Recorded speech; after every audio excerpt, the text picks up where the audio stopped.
Lembra que eu estava te falando das bicicletas dos anos 70, 80, 90, 2000, 2010, 2020 e que as ferramentas foram mudando, né? Ou seja, se você tiver esse conjunto de ferramentas para essa bicicleta aqui, mas tua bicicleta for dos anos 2020 aqui, quase nada disso daqui você vai conseguir usar aqui na tua bike.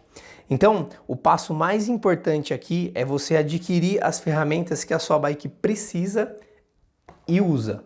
Não dá para você dar tiro no escuro aqui. E para isso, existe um questionamento. Qual é a pergunta-chave que você tem que fazer para que essa pergunta te dê as respostas sobre quais as ferramentas você precisa comprar? Perguntas como: qual é o tipo de cubo? Qual é a marca e o modelo do cubo de roda que usa na minha bicicleta? O cubo traseiro é da mesma marca e modelo do meu cubo dianteiro? Se não, qual é a diferença entre eles? Qual é a marca e o modelo? Eles são de esferas ou eles são de rolamentos? Qual é o movimento central que tem instalado na minha bicicleta? É um Rolotec? É um Octalink? É um sistema de cartucho e ponta quadrada? Para cada tipo que a gente perguntou aqui, existe uma ferramenta específica.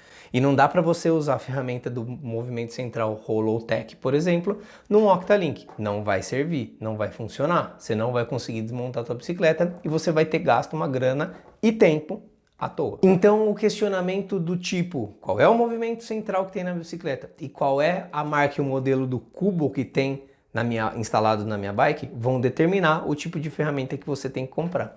Isso parece óbvio demais, mas isso precisa ser dito, porque senão você não vai conseguir atingir os resultados que você precisa atingir. Na prática, na hora que você abre lá e escreve mais ou menos ou no Mercado Livre, ou num Google da vida, ou você vai numa loja comprando uma ferramenta específica para alguma parte da tua bicicleta, as pessoas vão te questionar algumas coisas, ou a listagem de possibilidades vai ser tão grande que você não vai conseguir, de fato, isolar aquilo que de fato você precisa para soltar aquela peça da tua bicicleta. Soltar e apertar. Lembra sempre que a pergunta correta te dá a resposta correta. São duas dicasinhas só, mas eu queria muito que você anotasse.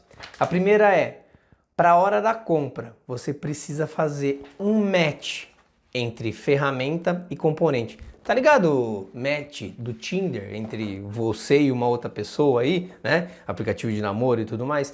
É exatamente a mesma coisa.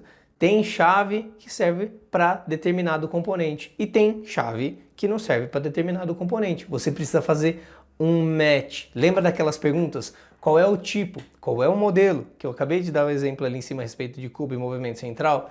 É exatamente isso que você precisa fazer. Um match entre a ferramenta e o componente. Para remover a caixa de direção, quais são as ferramentas que eu preciso? Para desmontar o cubo de roda dianteiro, quais são as ferramentas que eu preciso? Para fazer a remoção e a instalação e os ajustes e tudo mais de movimento central, quais são as ferramentas que eu preciso? Qual é o tipo de cubo que existe instalado na minha bicicleta lá atrás? Quais são as ferramentas então que eu preciso para fazer o match entre todos esses componentes? E a segunda dica é que é o seguinte: se você tiver alguma dúvida na hora de escolher o modelo A ou o modelo B com relação a custo e tudo mais, lembra sempre que comprar uma única vez faz muito mais sentido. Toda vez que você compra um, quebra. Compra outro, quebra. Compra outro, tem algum problema. Compra outro, você está sempre gastando cada vez mais dinheiro, que às vezes você poderia juntar esse montante e colocar numa ferramenta bacana. Só que isso daí tem dois pontos. Você pode se basear pela qualidade. Por exemplo, o torquímetro que eu uso é o torquímetro top de linha. Foi uma das coisas que eu optei por comprar uma parada top de linha.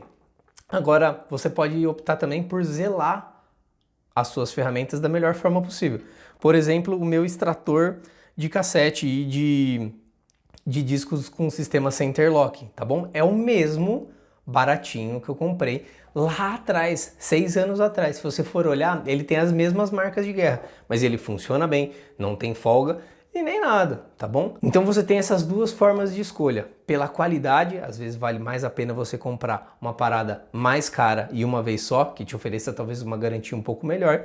E existe a possibilidade de você comprar ferramentas baratas, mas zelar muito bem por elas. Tem coisas que vale a pena você comprar o baratinho, porque o baratinho já resolve, porque não tem muita tecnologia envolvida naquilo. Então, recapitulando aqui, as dicas são duas. Você pode e deve fazer um match entre ferramenta e componente E a segunda dica aqui é que você comprar uma vez, adquirir uma vez só, faz muito mais sentido do que você ficar gastando grana, né? E tendo dor de cabeça nesse processo do que você fazer um investimento só. E aí dessa forma você pode ou zelar pela ferramenta que você tem, mesmo que ela seja bem baratinha, e também investir em coisas de maior qualidade, como eu dei o exemplo do meu torquímetro aqui, beleza?